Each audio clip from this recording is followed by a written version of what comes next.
101.3 Grace Covenant FM, Lingaw Kaayo. DJ Boss B and Grace Covenant FM, Lingaw Kaayo. I'm Johnny Amore. Hi, this is DJ Trexie. Zoe Joey on Grace Covenant FM. Miss Lynn Mercedes. Mr. July Aguilar. Sexy Aya on Grace Covenant FM.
The alternative learning system of DepEd Lanao del Norte is proud to present the learning sessions for the least, the lost, and the last in the province.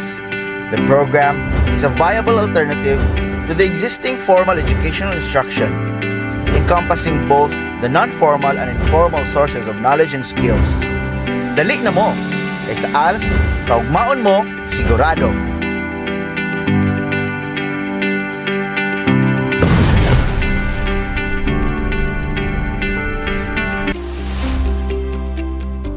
Assalamualaikum warahmatullahi wabarakatuh. Mapia kapipita. Good morning Bacolod and good morning Lanao del Norte. You are now listening to DXGC 101.3 Grace Covenant FM with DepEd program Als Radyo sa Kaalam Radio Broadcast. Kami ang inyong sulugoon sa kahanginan. Ako si Shikis A. Bagnuran ug kauban gihapon nato karon atong mga magtutudlo sa ALS kon alternative learning system ug karon madungagan na sa mga atong mga pagtulunan. So before nato pagasugdan ang atong mga discussion karong adlaw, atong pagtimbaya sa atong mga suking tigpaminaw ilabi na sa mga ALS learners sa mga nagkalain-lain nga barangay sa atong lungsod sa Bacolod.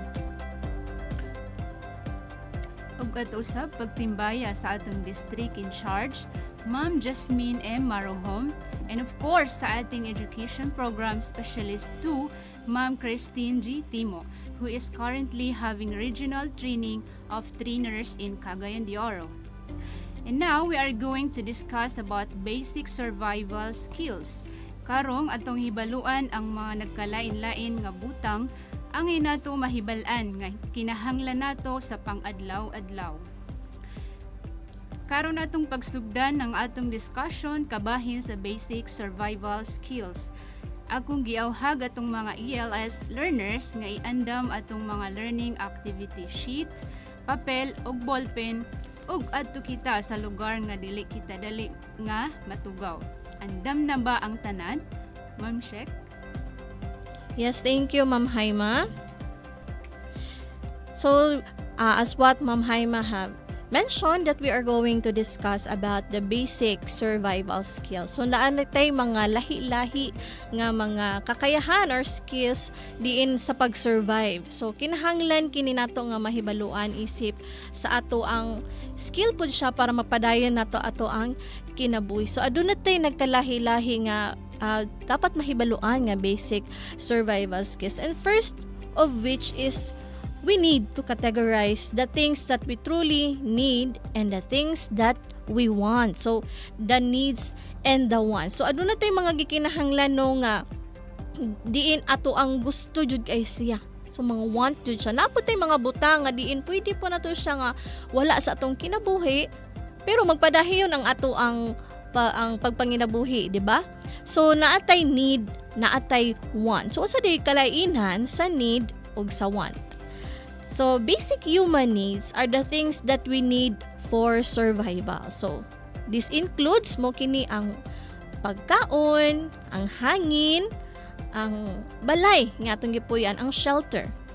And also ang ato apong sanina, isa po na siya sa gikinahanglan or clothing nato, kinahanglan na siya sa ato ang basic need na siya for us to survive. So on the other hand, the wants refer to something which is good to have but not essential for survival. So kini siya nga mga butang, ato siyang mga gusto pero pwede po ni siya nga wala pero magpadayon ang ato ang pagpakabuhi.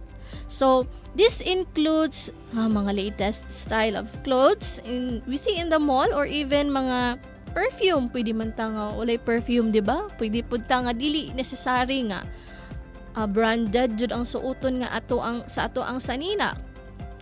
Naman tay mga sanina nga pwede na tong masuot, but we need to know kung unsa ang mga importante. So we may want these items but we can survive without them. So for us, or for the purpose of spending and saving money wisely, every person must know the difference between needs and wants. So especially karon nga medyo nagataas gyud ang mga palaliton. So we should prioritize o mahibalaan nato unsa dito mga importante kaayo o mga necessary nga butang nga atong gikinahanglan sa matag adlaw, og iset aside kung dili pa kaya sa budget, iset aside to mga butang nga pwede ra to siya nga later na lang to siya, no, tiguman na lang sa to siya. So ato sa tong i-prioritize ang mga daily needs sa usa ka tawo, sama sa pagkaon, kung sa ating mga gagmayng bata ang diaper ug ang gatas jud ang ato ang mauna og palit, no, para pud ni siya sa kaayuhan sa ato ang mga anak. And of course the clothing ug maayo nga pamuyo, which is our shelter. So mao siya nga kinahanglan ma-identify nato kung samot na if we are on a tight budget, on which of the following sa gyud ang ato ang una nga paliton. Okay, so mo to nga dapat ato ang mahibal-an unsa jud ang need ug unsa jud pod ang ato ang want. So at once manggod nga naatay ganahan nga paliton nga butang, usa sa ato ang hunahunaan is this really necessary para sa ako ang pang-adlaw-adlaw. So mo na isa na siya sa ato ang hunahunaon kung naatay gusto nga butang. So para pod ma-identify nato kung kaya ba siya sa budget, pwede ra ba ko magpadayon sa ako ang daily living without these items.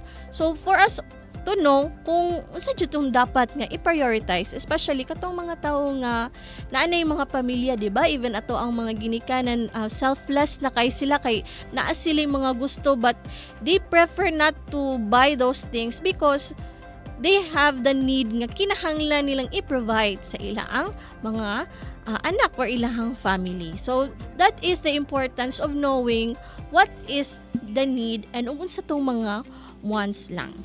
Okay, so before we end up sa kaninga lesson, no, so need og want raman gid siya, no. So at least ba ma-identify nato og usa dito mga butang nga gipanginahanglan nato sa atoang pang-adlaw-adlaw.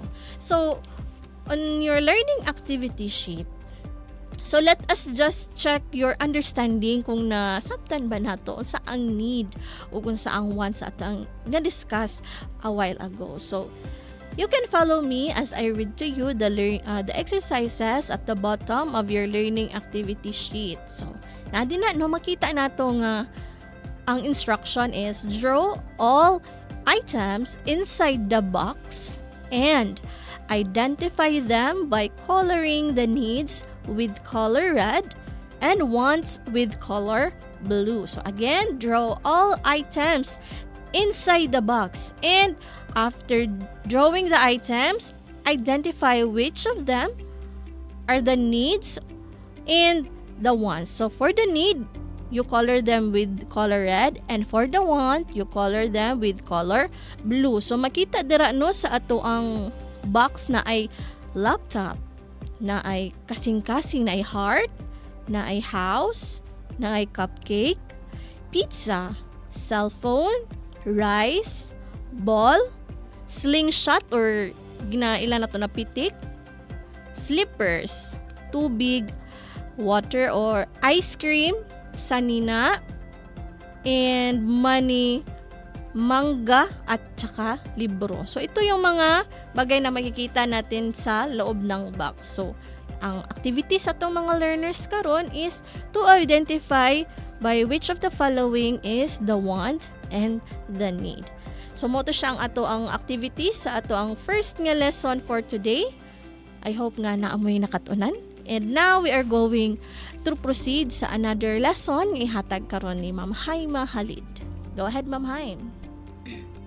Ug mao kadto ang atong discussion kabahin ELS sa atong basic survival skills. We would like to remind our dear learners nga ipasa ang mga activities sa mga adlaw nga nasabutan sa pagpasa. Okay, thank you, Ma'am Sheikh.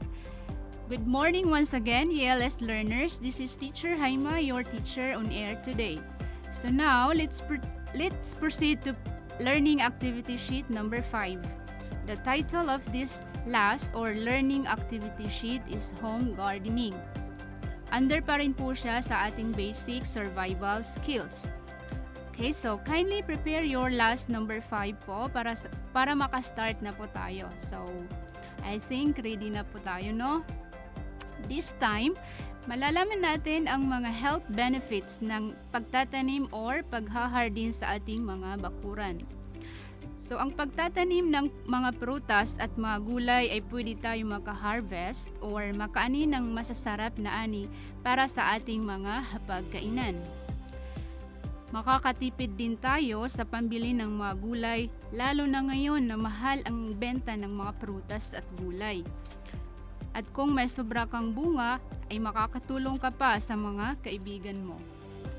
Napakasarap din ang mga gulay at prutas na mula sa sarili nating bakuran na malinis, organic, fresh, puno ng bitamina at minerals na nagpapalakas sa ating katawan. At hindi lang po yan.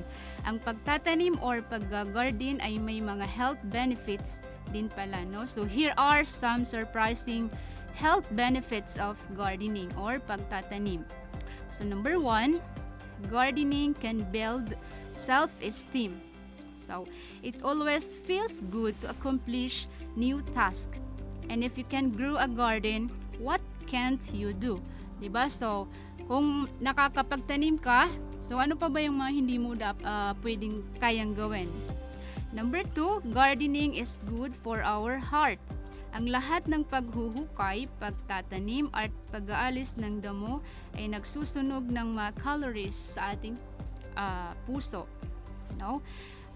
Number 3, gardening reduces stress. Nakakabawas din pala ng stress ang pagtatanim, no? Sa pagtatanim, malilibang tayo at malilimutan natin ang ating problema kahit saglit lang. Number 4, gardening can make us happy. Para sumaya at ma-relax. Ang pagtingin sa ating mga halaman ay magagandang tanawin ay nagpapasaya sa atin. Number 5, gardening can improve our hand strength. Sa pagtatanim, pwedeng maging malakas din ang ating mga kamay. In fact, hindi lang ang ating mga kamay, no, kundi pati ang buo nating katawan. Kasi sa pagbungkal ng lupa, pagtatanim at pagdilig ay gagalaw ang ating buong katawan. Isa din sa mga benefits ng paghahardin ay gardening is good for the whole family. Ang pagtatanim ay maaring isang sulong aktibidad or an opportunity for bonding with our family and friends. Ang kaligayahan na binibigay ng paghahardin ay isang magandang bagay na i-share sa mga mahal natin sa buhay. Another one is gardening can boost vitamin D. A healthy dose of vitamin D increases our calcium levels, which benefits our bones and immune system. Ang paglabas ng araw sa umaga at hapon ay nagbibigay ng vitamin D na may tulong sa buto at immune system. Umiwas lang sa matinding sikat ng araw mula 10 AM ng umaga hanggang 4 ng hapon.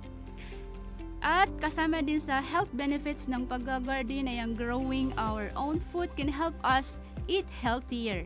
Now, ang pagtatanim ng ating sariling pagkain ay makakatulong sa atin ng kumain ng mas malusog.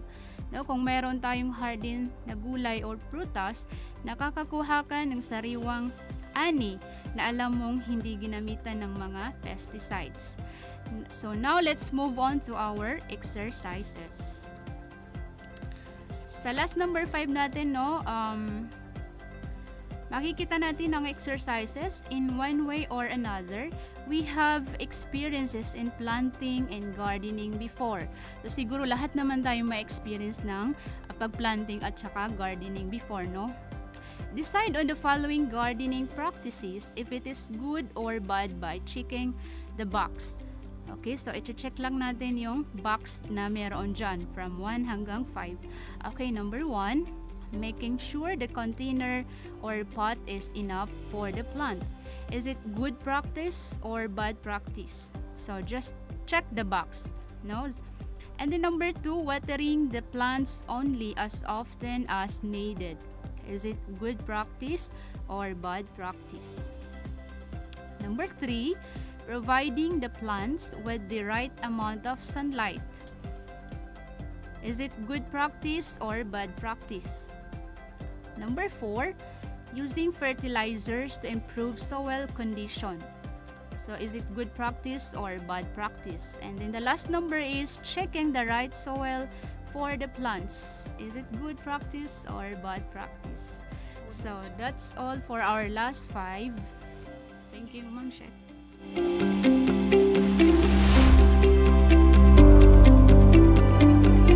So ayan nag-discuss na si Ma'am Haima about home gardening and what are the benefits of having a garden at home. So aside daw sa makatipid kay we have our own plants nga pwede natong i-harvest and for us to eat, it also offers mental and physical conditioning. So, maka-stress-free po siya and in terms of physical po, maka-exercise po siya sa ato ang kalawasan. So, we encourage everyone to have a home garden para po makatipid sa mga nagtataasan na bilihin and for us to exercise. And again, reminder ni Ma'am nung dili ta magtanong kung init kaayo ang sikat sa adlaw. So, early morning or kanin sa dapit hapon na ta magsugod og bugkan to avoid heat stroke po sa atong mga katawhan.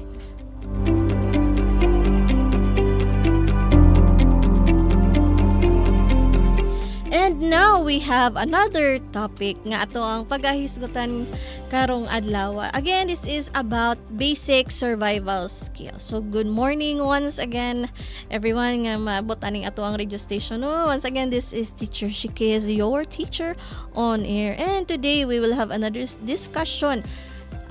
Kabahin na pud kini sa understanding cooking. So I believe nga nagkalahi-lahi ta og skills pagdating sa cooking and it is important for us to know kung ano sa tong mga nagkalahi-lahi nga styles sa pag-cook or methods in cooking. So kabalo kita nga ang kahibalo sa pagluto usa ka importante nga skills sa usa ka tawo isip usa ka kalidad nga mahimong makatabang kanato sa paglahutay sa pang-adlaw-adlaw.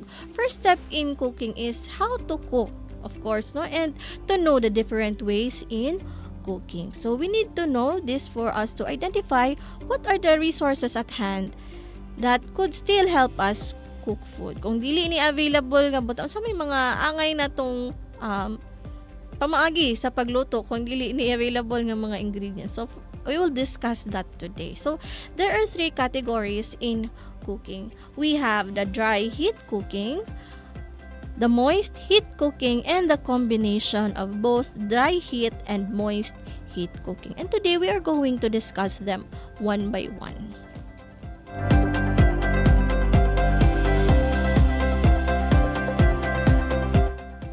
Dry heat cooking.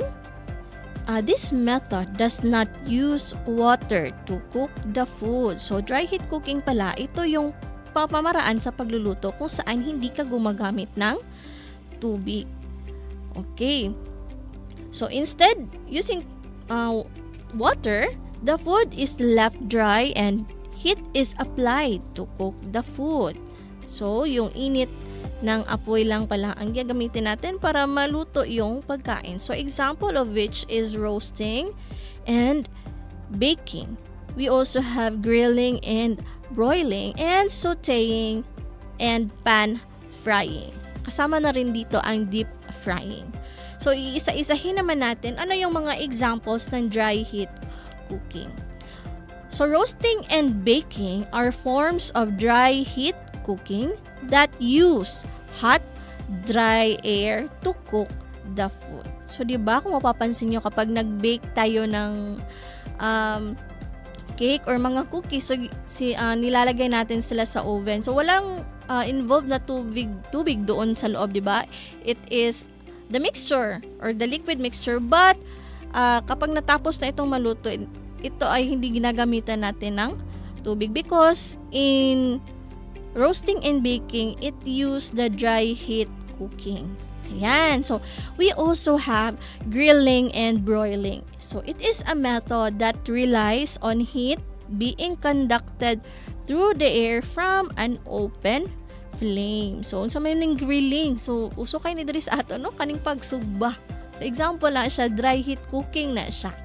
Di ba ato alang ibutang sa kalayo or sa baga.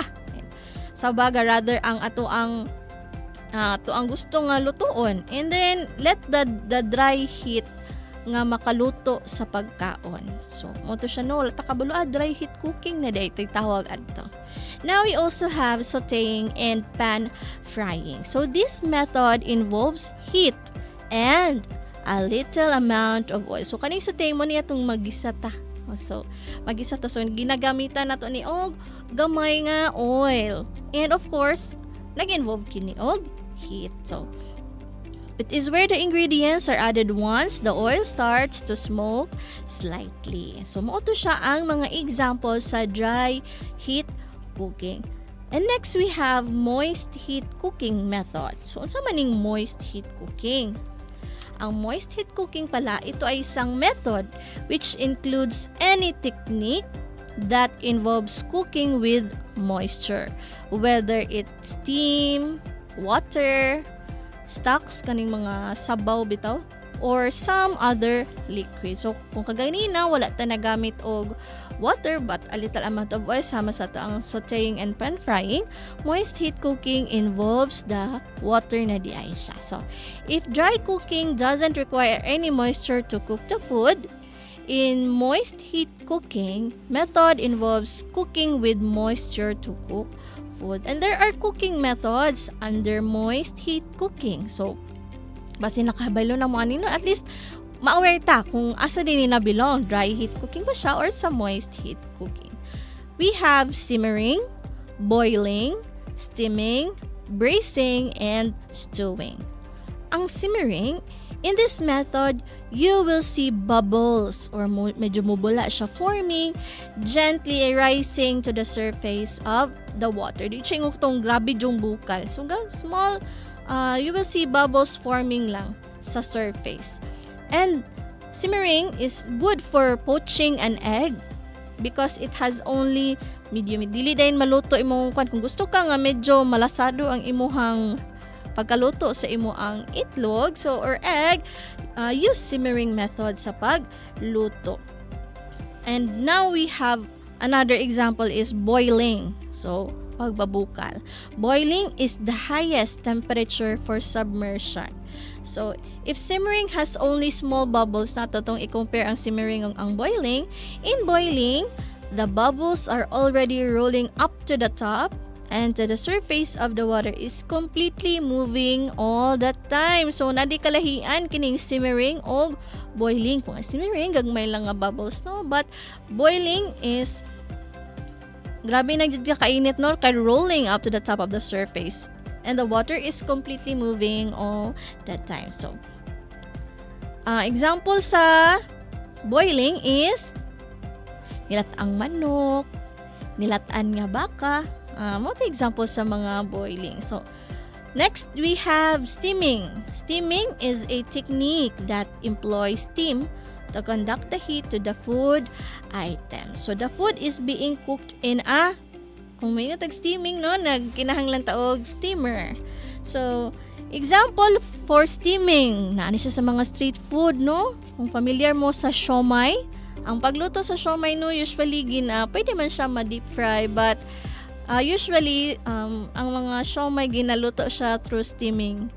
It also cooked by a steamer, diba? So mga sidewalks or sa mga street food, so makita na to dara no, ang pamaagi yun sa nila pagluto ang siomai. So another one, last but not the least, is the braising and stewing. So it is a form of moist heat cooking in which the items to be cooked are partially covered with liquid and then simmered slowly at a low temperature.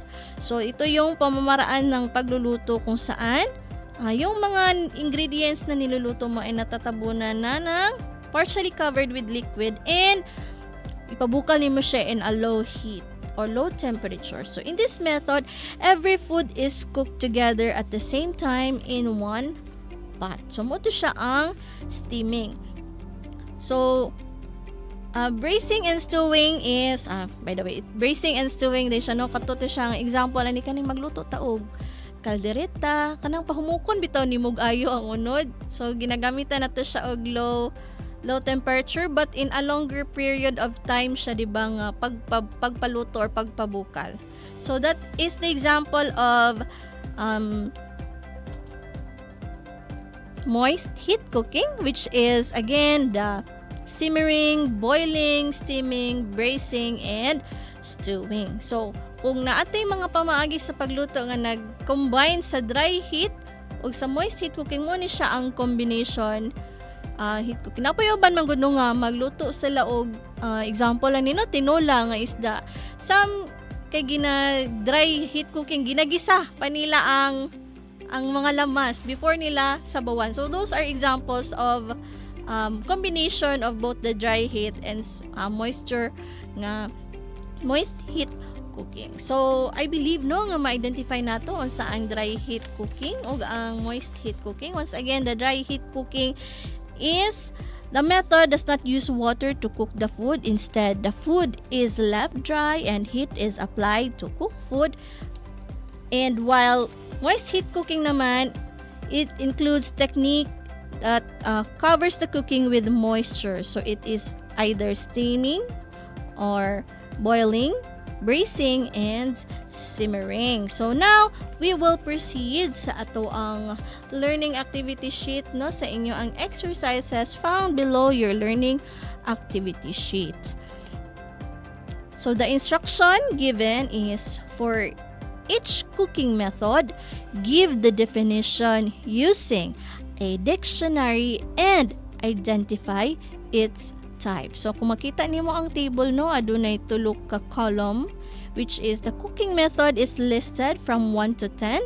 The cooking methods are toasting, stewing, baking, grilling, braising, boiling, simmering, roasting, steaming, and sautéing. So, isusulat niyo sa second column kung ano ang mga definition ng mga pamamaraan sa pagluto na kung saan either pwede kayong gumamit ng Google or a dictionary.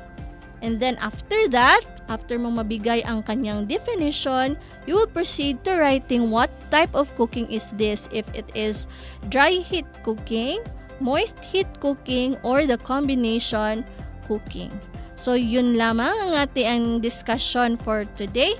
Now let us remind our learners no to pass the learning activity sheets and the activities sa mga adlaw nga nasabutan sa pagpasa sa inyo ang mga teachers. So once again no, we encourage the people around your community kung kinsa pa to mga wala na human sa ilang basic education no, moduolan kita sa ato ang mga magtutudlo sa mga nagkadaiyang barangay dinhi sa lungsod sa Bacolod no. Once again, for barangay Rupagan, Minaulon and Dimulugan, Ma'am Charity May Eltabar, and for Binuni, Poblacion and Esperanza, you may contact Ma'am Lea Morpi Alinea. For Babalayan Townsite, Ma'am Haima Halid. For Dilabayan West, we have Ma'am Yusria Taboa. For Mati, Alegria and Kahayag, we have Sir Dinmark Agom. And for Alegria, Babalaya and Layangan East, we have Ma'am Marnie Arcerize. And of course, ako ang mga kapatid na Muslim sa Pag-ayawan and Dimaraw, you may contact me Ma'am Shikis A. Bagnoran. And of course, we would like to thank our DepEd partner, no, the XGC 101.3 Grace Covenant FM, and to the station manager, Ma'am Erling DJ Nangkas, ug sa iyang team diri sa radio station, no, who always assisted us kung nagkinahanglan mi og tabang. So thank you kayo. Shout out ka Ma'am Marjorie. And thank you so much sa ato ang municipal administrator for allowing us to have this program, Engineer Silito Imikyabas, to our ever supportive municipal mayor, Ma'am Judith V. Mikyabas, and to all the barangay chairman and the officials of the different barangay in Bacolod. Daghan salamat sa walay puas ninyo nga tabang para sa the least, the lost, and the last in the province of Lanao del Norte. Als is not a second-class education, but a second chance education. To better days ahead, padayon pagsidlak Bacolod.